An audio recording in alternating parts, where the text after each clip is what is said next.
কমিশনকে বিভ্রান্ত করার চেষ্টা করছে উল্টাপাল্টা ইনফরমেশন দিয়ে। তারপরে কিন্তু 12 দিন পরেও কিন্তু সে বহাল। কিন্তু তো এই অথর্ব সরকার ইউনুসের নোবেল দিয়ে আমি দুয়ে পানি খাবো, না তার 303 দিয়ে আমি দুয়ে পানি খাবো? তো মানে আমাদের জুলাই বিপ্লবের সবচেয়ে বেনিফিট নিয়ে এই উপদেষ্টা পরিষদ এবং ইউনুস ফাইজলামি করতেছে মানে সবগুলা জায়গায়। তো আমি যদি নিরাপত্তা উপদেষ্টার কথা যদি বলি আপনাকে, ধরেন আমরা জানি যে জেনারেল মুজিব সহ মানে হাসিনার যারা আমাদের ডিজিএফআইতে ছিল, যারা আর্মির গুরুত্বপূর্ণ জায়গায়, মানে বাংলাদেশের টোটাল ম্যাপিং যাদের কাছে আছে, টোটাল ইনফরমেশন যাদের কাছে আছে, সন্ত্রাসী গোষ্ঠী থেকে শুরু করে, আপনি জানেন যে ডিজিএফআই এনএসআই যারা কাজ করে তাদের সাথে, যেটা আপনিও বলছিলেন, সবার সঙ্গে যোগাযোগ আছে। মানে সন্ত্রাসী গ্রুপ বলেন, জঙ্গি গ্রুপ বলেন, ভালো গ্রুপ বলেন, ইসলামিক গ্রুপ বলেন, বা মানে কমিউনিস্ট গ্রুপ বলেন, সবার সঙ্গে যোগাযোগ থাকে। এরকম ইনফরমেশন নিয়ে যে গ্রুপটা হাসিনার সাথে ইন্ডিয়াতে বসে আছে, আপনি কি এই পর্যন্ত শুনেছেন যে আমাদের খলিল বা আমাদের কেউ ইন্ডিয়াকে বলছে যে এদেরকে তোমরা কেন আশ্রয় দিচ্ছ, এদেরকে ফেরত দাও? হাসিনার ক্রমাগত থ্রেটের পরে কি তারা ইন্ডিয়াকে না বলুক, আন্তর্জাতিক মহলেও কি তারা বলছে যে পার্শ্ববর্তী রাষ্ট্র থেকে আমার দেশকে অস্থিতিশীল করার, ইনসাইটমেন্ট ক্রিয়েট করার চেষ্টা চলছে, সন্ত্রাসী কার্যক্রম চলছে? কোন পদক্ষেপ কি দেখেছেন? আমাদের খলিল তো অজিত দোভালের সঙ্গে দেখা করার জন্য 2 দিন আগে লাভ দিয়ে চলে গেছে বেহায়ার মতো। ফলাফল কি? আপনার এখানে আমি যে জিনিসটা বলি, আপনি বলে ফেলছেন পুরাটা। এখানে আমি শুধু বলবো টেকনিক্যাল দিক থেকে দেখেন, ভারত সবসময় একটা বলার চেষ্টা করতেছে যে ইভেন যদি কেউ সাজাপ্রাপ্ত হয় বা কারো বিরুদ্ধে মামলা তদন্তাধীন থাকে, সে অবস্থায় সে তাকে মানে যদিও এক্সট্রাডিশন চুক্তি আছে, মানে বন্দি বিনিময় চুক্তি আছে, সেটা তারা দিতে পারবে না যদি সেটা রাজনৈতিক উদ্দেশ্য প্রণোদিত হয়। সেটা তারা দেয় না বা পৃথিবীর অনেক বেশি দেয় না। এখন দেখেন আমাদের স্ট্র্যাটেজিটা কি হচ্ছে ভাই, ওনারা যাদের কথা বলতেছেন আমাদের সরকারের, ওনারা এত উঁচু মাপের মানুষ, আমার মতো ছোট মানুষ ওনাদেরকে স্ট্র্যাটেজি শিখাতে যাব না। বাট সাধারণ আমার মতো মানুষও যদি এটা বুঝে, আপনারা কেন বুঝছেন না? একটা হচ্ছে হাসিনা হলো গিয়ে পচা রদ্দি মাল, ওকে ফেরত আনার থেকে ইম্পর্টেন্ট হচ্ছে আপনি যেটা বললেন, যাদের কাছে এমন তারা বিরোধী দল, আমাদের গোয়েন্দা সংস্থার ভিতরে রাষ্ট্রের নিরাপত্তা সম্পর্কিত অনেক সেন্সিটিভ ইনফরমেশন ওনাদের কাছে আছে, যেটা গত 15 বছর কি গত 54 বছরও অনেক চেষ্টা করেও বের করতে পারে নাই। সেই ইনফরমেশন তাদের কাছে আছে, কারা কোথায় অপারেট করছে। এগুলো আপনার তো সেফ সিকিউর করা দরকার। এবং আপনি সরাসরি ভারতকে বলতে পারেন বা ইন্টারন্যাশনাল কমিউনিটি, আমার হাসিনা দরকার নেই, তোমরা যদি মনে করো তার সাজা উদ্দেশ্য রাজনৈতিক উদ্দেশ্য প্রণোদিত, রেখে দাও, সে ভাত তাক খাক আরো মোটা হোক, নো প্রবলেম। বাট যারা আছে বিভিন্ন বাহিনী বা অন্য সংস্থার, যারা রাজনৈতিক কোনো পরিচয় নাই, তুমি তাদেরকে ফেরত দিতে বাধ্য। বিকজ সে শুধুমাত্র যে তার নামে মামলা চলতেছে তা না, সে একজন পলাতক, যার পাসপোর্ট নাই। তো সেই ক্ষেত্রে যদি বুদ্ধি থাকতো, হাসিনার চিন্তা বাদ রেখে এই যে যাদের কাছে সেন্সিটিভ ইনফরমেশন আছে, আজকে ভারত যদি চায় কোনো কিছু করবার জন্য তাদেরকে খুব বেশি কষ্ট করতে হবে না। এবং আপনারা জানলে একটু আশ্চর্য হবেন, ভারতের মোস্ট অফ দ্য অপারেটিভস কিন্তু এখন ঘুমে আছে। বিকজ তারা জানে তাদের এখানে অপারেটিভস রাখবার থেকে ইম্পর্টেন্ট জিনিস তাদের নিজেদের দেশের ভিতরেই আছে। সেই ইনফরমেশন, সেই নলেজ, সেই অ্যাসেট তাদের কাছ থেকে তারা সবকিছু নিচ্ছে। এবং তাদের পক্ষে আমাদের যে কোনো, আমাদের সরকার প্রধান থেকে শুরু করে একজন যে রিক্সা চালায় জীবিকা নির্বাহ করে, তাকে পর্যন্ত তারা যদি হিট করতে চায়, সেটা তাদের কাছে এখন অনেক বেশি সহজ ভারতের পক্ষে। এখন এই জায়গাটাতে আমি বলবো, ওই আগের হাদির প্রশ্নতে আমরা আসি। দেখেন এত মানে কি প্ল্যানটা আমরা যতটুকু বুঝতে পারছি, এই যে ফয়সালের কথা আমরা, এই যে 2জন যারা ঘাতক ছিল তাদের একজনের কথা বলা হচ্ছে, এখনো পুলিশ কনফার্ম করে নাই। সেই ফয়সাল কিন্তু গত বছরে আটক হয়েছিল অস্ত্র সহ, 2টা অস্ত্র সহ, তার সে তো জামিনে আছে। সে আওয়ামী লীগের চিহ্নিত নেতা, আওয়ামী লীগের চিহ্নিত সন্ত্রাসী, সে কিন্তু আছে এখনো। তার বিরুদ্ধে সে আটক হওয়ার পরে র্যাবের দ্বারা, তারপরেও মামলা হওয়ার পরে সে জামিনে আছে। কেন আছে ভাই? আমি কাকে জিজ্ঞাসা করবো? বিচার বিভাগকে জিজ্ঞাসা করবো, পুলিশকে জিজ্ঞাসা করবো, সরকারকে জিজ্ঞাসা করবো? আপনাদের মধ্যে থেকে একজন একটু অন্তত চোখের লজ্জা সেরে আমাদের সামনে এসে বলেন তো ভাই, এই ধরনের লোকজনকে আপনারা জামিন দিচ্ছেন কেন? তো এই জিনিসটা।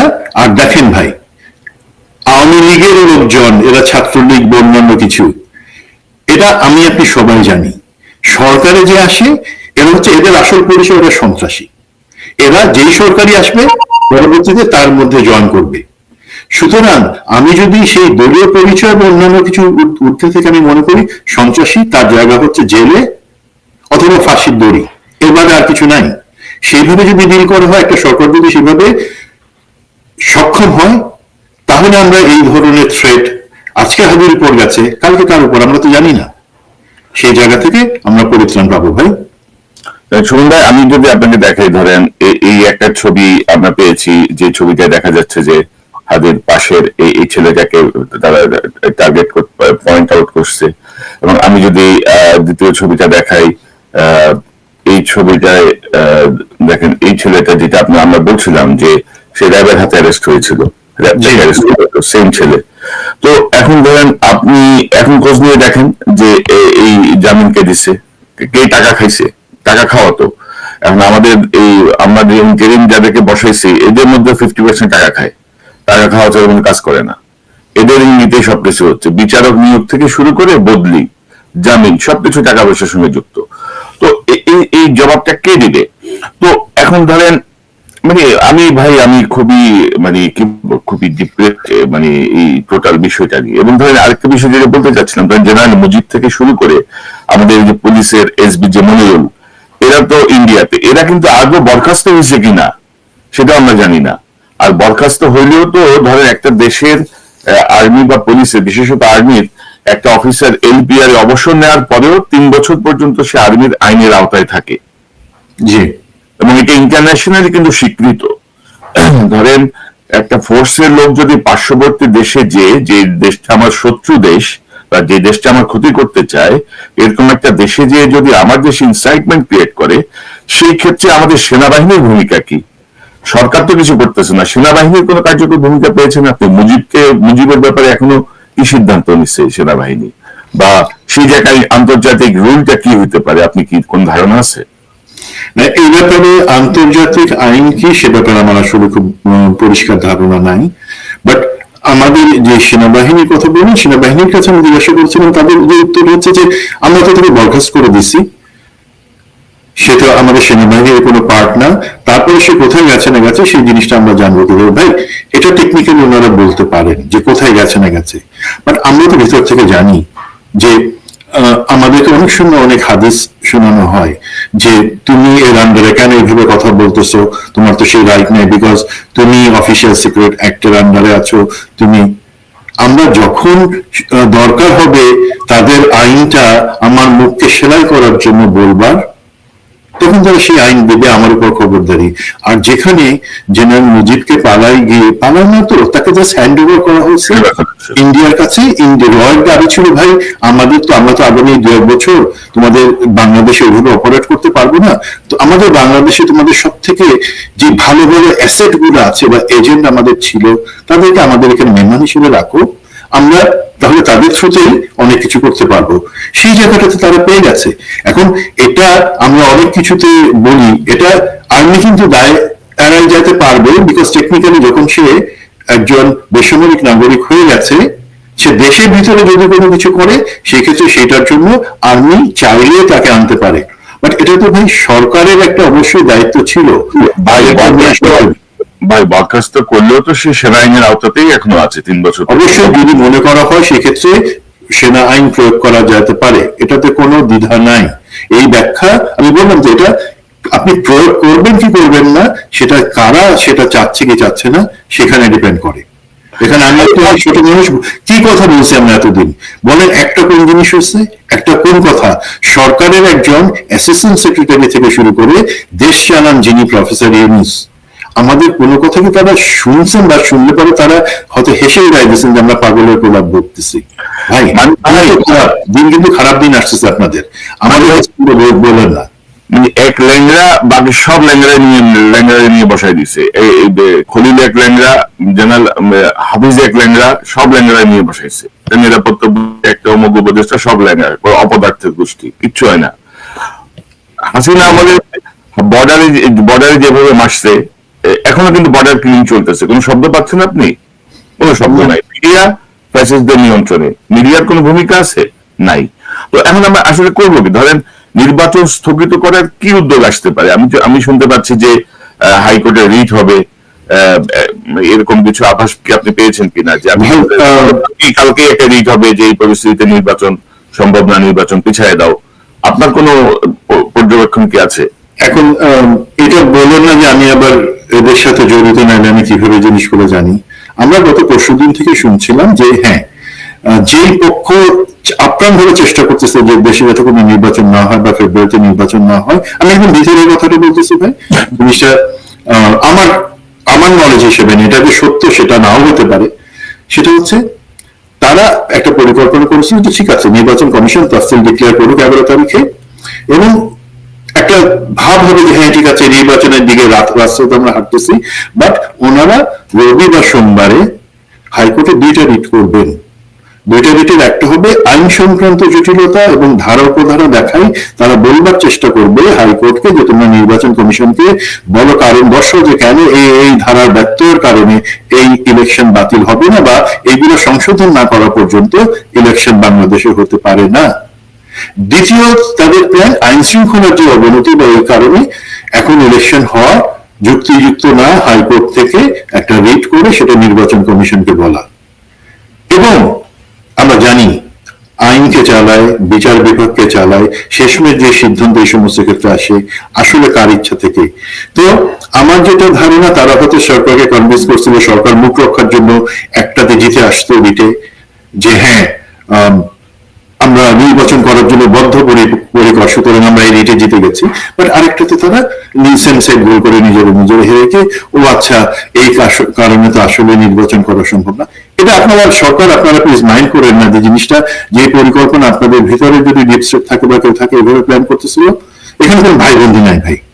আমি এটা বলে দিলাম যে আপনাদের এই পরিকল্পনা রবি সোমবারে আছে, এখন পরিকল্পনা নিয়ে আপনারা আগাবেন হয়তো, বাট দেশের জনগণ রাজনৈতিক দলগুলো বিশেষ করে বিএনপি জামাত তাদের জন্য এবং আমাদের জুলাই আন্দোলনে যারা যোদ্ধা তাদের জন্য আমার স্পষ্ট একটা অনুরোধ, এটা আমি বার্তা বলবো না, আমি কোনো রাজনৈতিক নেতা না।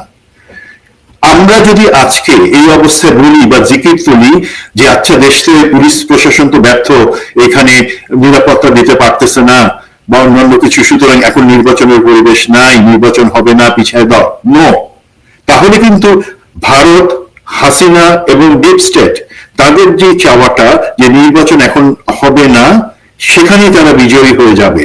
আমরা তাদেরকে সেই বিজয়ের স্বাদ দিব না। আপনি বলেন আমরা জুলাই বিপ্লবের সময় যে ছাত্ররা, আমি তো ভাই আমার সেই সাহস হতো না জিন্দেগিতে, তারা তো গুলির সামনে চলে আসছে, গুলি খাচ্ছে, তারপরে তো দাঁড়ায় গেছে। আজকে এক হাদি, আল্লাহ তাকে গাজী করুক, এই আজকে খাদি উপর হামলা হয়েছে, আরো হয়তো হবে, তা বলে কি আমরা পিছিয়ে যাব? ভয়তে বলবো যে না নির্বাচন হবে না বলে তাদের অ্যাকচুয়ালি যে পরিকল্পনা আছে সেটাকেই তারা বাস্তবায়ন করতে দিব না। আমাদের যে জিনিসটা আগে বলছি, সমস্ত রাজনৈতিক দল যদি সমস্ত না হয় অন্তত বিএনপি জামাত তারা একটা জায়গায় এসে বলুক আমরা এর বিরুদ্ধে দাঁড়াচ্ছি, মাথা উঁচু করে আমরা এই ধরনের জিনিস হতে দেবো না। আমাদের মধ্যে ঐক্য আছে, আমাদের মধ্যে অনৈক্য নাই। এবং যদি আল্লাহ করুক জনাব তারেক রহমান, আমি বিএনপি করি না ভাই, সুতরাং কথাটা আমি ওই সেন্সে বলছি, দেশের পক্ষ থেকে বলছি, জনাব তারেক রহমানের যদি সুযোগ হয় দেশে আসার জন্য, ঠিক আছে খুব খারাপ কিছু হলে ওনার উপর আক্রমণ আসবে ভাই, সেই লিগাসি নেই, সেই বিরক্তি নিয়েই তুমি আর 100 বছর একটা ঘোষণা দেখলাম 25শে ডিসেম্বর উনি দেশে ফেরার ঘোষণা দিয়েছেন। যখন ওনার এই জিনিসগুলো যখন ঘোষণা আসছে বা গতকালকেই এটা ডিসিশন হয়েছে ভাই, তখনই তো আমরা দেখতেছি এই ধরনের ঘটনাগুলো হচ্ছে। তাকে সামনে দেখাইতে চাইছে যারা এই পরিকল্পনা যারা চাচ্ছে উনি দেশে আসবেন না, বিএনপির ভিতরের একটা অংশ হতে পারে এবং ডিপ স্টেট, তারা এই ধরনের ঘটনা ঘটে তাকে বলবার চেষ্টা করবে তোমার উপর। ভাট উনি তো সাহসী মানুষ নিশ্চয়ই, আমি বিশ্বাস করি দেশের সব থেকে বড় রাজনৈতিক দলকে তিনি নেতৃত্ব দিচ্ছেন, ওনার নিশ্চয়ই সাহস আছে উনি আসবেন। বিএনপি আমাদেরকে আসতে হবে, নির্বাচন করতে হবে এবং এদের এই পরিকল্পনাকে বানচাল করে দিতে হবে, দ্যাটস দ্য বটম লাইন। না, বিএনপির ভেতরের একটা অংশ সক্রিয় তারেক রহমানের জন্য দেশে না আসে, কারণ ওদের লুটে পুটে খাইতে সুবিধা হয়। জি, এটা তো আমরা সবাই জানি, নির্মম হলে সত্যি, নির্মম হলে সত্যি সেটা। তো এখন ধরেন যে আমি একটা প্রসঙ্গ একটু দেখাতে চাই যে ধরেন ইউনূস সাহেব আর গালি দিয়ে কি করবেন আপনি দেখেন, এই যে আসিফ মাহমুদ সজীব ভুঁইয়া যে আপনার ধরেন বিপ্লবের একটা সম্মুখ সারিতে ছিল। আসিফ মোহাম্মদ সজীব ভুঁইয়া এখন আর কোনো দলে জায়গা হচ্ছে না, কিন্তু সে এখন স্বতন্ত্র প্রার্থী হিসেবে দাঁড়াবে এই ঘোষণাটা দিছে। এবং আপনি যদি দেখেন যে তার ভেরিফাইড ফেসবুকে সে একটা ভিডিও বিবৃতি দিচ্ছে, আমি যদি বিবৃতিকে একটু পড়ে শোনাই। তিনি বলছেন, ত্রয়োদশ জাতীয় সংসদ নির্বাচনে আমি ঢাকা 10 আসনে স্বতন্ত্র প্রার্থী হিসেবে অংশ নিচ্ছি। কোন বড় রাজনৈতিক দলের পৃষ্ঠপোষকতা, বিপুল সংখ্যক কর্মী পুরা বা প্রচলিত নির্বাচনী ব্যবস্থার মতো অর্থ এসব আমার নেই। আপনাদের সমর্থন, আপনাদের সহযোগিতাই আমার সবচেয়ে বড় শক্তি। তিনি আরো বলেন, আমি শুধু সংসদ সদস্য প্রার্থী নই, আমি গণভোটেরও প্রার্থী। অসংখ্য প্রাণের বিনিময়ে দেশ সংস্কারের সুযোগ তৈরি হয়েছে, তা বাস্তবায়নে গণভোটে হ্যাঁ ভোট দিন। অর্থাৎ এই বেটাও জুলাইরে বেচতেছে। সে কিন্তু 16 মাস ক্ষমতায় ছিল। সে জুলাই বিপ্লবের যারা আহত, যারা শহীদ পরিবার, তাদের পাশে ঠিক মতো দাঁড়ায় নেই। জুলাই বিপ্লবীদের নিরাপত্তার জন্য সে কোনো পদক্ষেপ নেয় নাই। সে প্রোটোকলে ঢুকছে, তার এপিএস পিএস শত শত কোটি টাকা চুরি করছে, ইতিমধ্যে দুদকে সেই মামলা গেছে। সে নিজে ধোয়া তুলসী পাতা। এপিএস 100 কোটি টাকা তার অ্যাকাউন্টে পাওয়া যাবে, 150 কোটি টাকা পাওয়া যাবে। আসিফ মাহমুদ জানে না এটা? সো এই দেখেন অবস্থাটা, মানে আপনি যদি মানে বেড়া দিলেন, সে বেড়াই খেত খাইতেছে। এবং ডক্টর ইউনূসের গত 16 মাসের সবচেয়ে বড় ভালো কাজটা হচ্ছে জুলাই বিপ্লবের বিষয়টা নিয়ে জাতিসংঘকে দিয়ে তদন্ত করানো।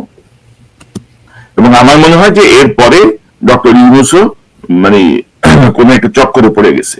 আপনি কি মনে করেন?